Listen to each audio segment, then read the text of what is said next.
All right, today we're talking about a really concerning case coming out of Amravati in Maharashtra.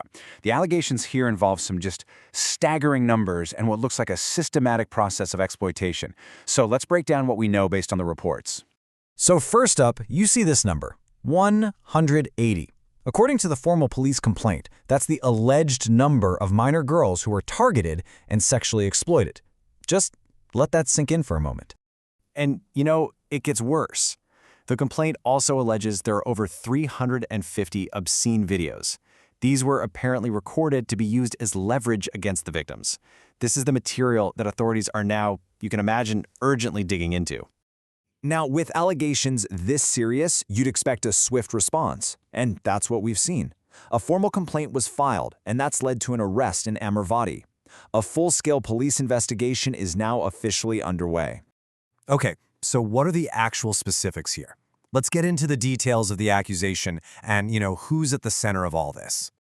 The person police have arrested is Mohammad Ayaz. He also goes by the alias Tanveer, and we know he's a resident of Paratwada, which is a city in the Amravati district. The allegations really paints a grim picture of a calculated, multi-stage crime. It supposedly started by luring minors into what's being called a love trap. From there, the victims were reportedly taken to bigger cities, like Mumbai and Pune, where these obscene videos were filmed. And then, the final, absolutely devastating step was allegedly using those videos to blackmail them and force them into prostitution.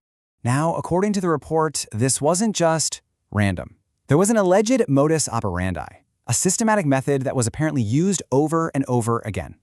So let's walk through this alleged process because it was methodical. It reportedly kicked off with targeting on social media.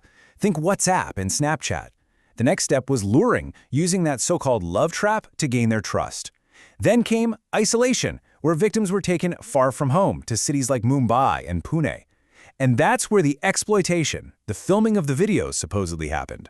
The final move? Blackmail, using those videos to hold all the power and control. As you can imagine, news like this has triggered a really swift and strong reaction. We're seeing calls for action from both political figures and community leaders. So, Rajya Sabha MP Anil Bonde, he's the one who filed the initial complaint, is now pushing for a high-level investigation. He's demanding a special investigation team, an SIT, be formed, and he's even warned of public protests if that doesn't happen. And it's not just him. This call for justice is coming from a broad front. Members of the local Muslim community also went to the police, demanding strict action. They voiced a deep concern that these alleged crimes could end up unjustly tarnishing the reputation of their entire community. The report also brings up an alleged political connection, claiming the accused was once an office bearer for the IMIM party. And here's an interesting detail. After this whole case came to light, social media posts that seemed to show this connection were reportedly deleted from his accounts. Okay, so the accused is in custody. Let's take a look at what the police have done so far and where this investigation is going next. The official response has followed a pretty clear timeline. It all started with that formal complaint from MP Anil Bonde. From there, police acted fast, arresting Mohammad Ayaz. He was then brought before a court, which remanded him to police custody for 7 days to help with the investigation. Police now have what could be a crucial piece of evidence in their possession, the accused's mobile phone. Sources mentioned in the report claim this phone has many of the alleged videos on it, which, if true, makes it absolutely central to the whole case. So, where do they go from here? Well, the investigation broadens out.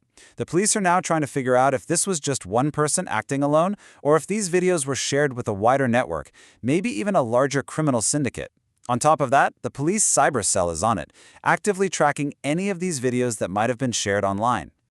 Yeah, this investigation is clearly just getting started. You've got the main suspect in custody, you've got key digital evidence being analyzed.